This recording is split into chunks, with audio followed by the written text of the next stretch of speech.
Bernapas adalah proses memasukkan oksigen ke dalam tubuh dan mengeluarkan karbon dioksida dan uap air dari tubuh.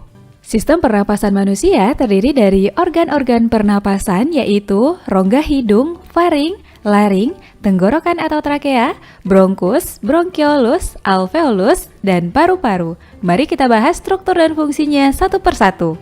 Pertama, rongga hidung. Rongga hidung merupakan tempat masuknya udara dari luar. Rongga hidung selalu lembab karena adanya lendir.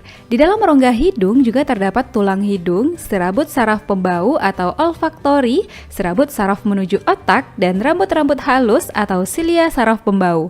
Selaput lendir dan silia berfungsi menyaring debu dan kotoran yang masuk ke hidung, mengatur suhu udara, dan mengenali bau melalui saraf olfaktori. Organ pernapasan kedua, faring atau TK. Udara dari rongga hidung akan masuk ke faring. Faring merupakan persimpangan antara rongga hidung ke tenggorokan atau saluran pernapasan dan rongga hidung ke kerongkongan atau saluran pencernaan. Pada bagian belakang faring terdapat laring. Berikutnya, laring. Pada laring terdapat pita suara dan epiglotis atau katup pangkal tenggorokan. Pada waktu bernapas, epiglotis akan membuka sehingga udara masuk ke laring lalu menuju tenggorokan. Di bagian bawah epiglotis terdapat tulang rawan tiroid yang membentuk jakun yang lebih tampak pada laki-laki daripada wanita. Selanjutnya, trakea atau batang tenggorokan. Trakea berbentuk seperti pipa dengan kea bercabang dua dalam paru-paru membentuk bronkus. Dinding trakea terbagi tiga, yaitu lapisan terluar terdiri dari jaringan ikat, lapisan tengah terdiri dari otot polos dan cincin tulang rawan, lapisan dalam terdiri dari jaringan epitel silindris selapis bersilia yang menghasilkan lendir. Lendir berfungsi menangkap debu dan mikroorganisme yang masuk saat menghirup udara. Selanjutnya, debu dan mikroorganisme didorong oleh silia menuju belakang mulut. Silia berfungsi menyaring dan mengeluarkan benda asing melalui batuk. Organ pernapasan kelima, bronkus. Bronkus merupakan cabang batang tenggorokan yang berjumlah sepasang yang masing-masing menuju paru-paru kanan dan kiri.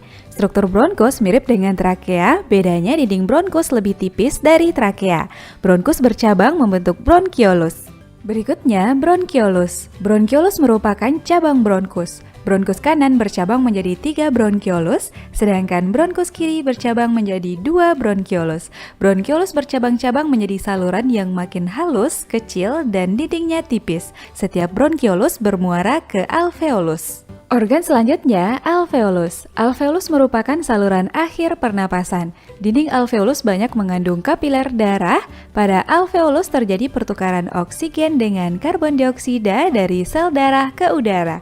Struktur alveolus yang mendukung pertukaran gas yaitu dinding yang sangat tipis. Alveolus berupa kantong-kantong kecil mirip anggur atau alveoli. Permukaan dalam dilapisi epitelium dan bagian luar terdapat kapiler darah yang mempercepat terjadinya proses difusi dan pengangkutan gas.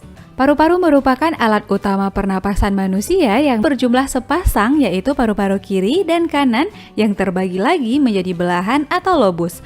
Paru-paru kanan mempunyai 3 lobus, sedangkan kiri 2 lobus. Paru-paru dibungkus oleh selaput tipis rangkap 2 yang disebut pleura. Kedua paru-paru dibatasi oleh cairan pleura yang berfungsi sebagai pelumas sehingga mencegah terjadinya gesekan antara paru-paru dan dinding dada yang bergerak saat bernapas.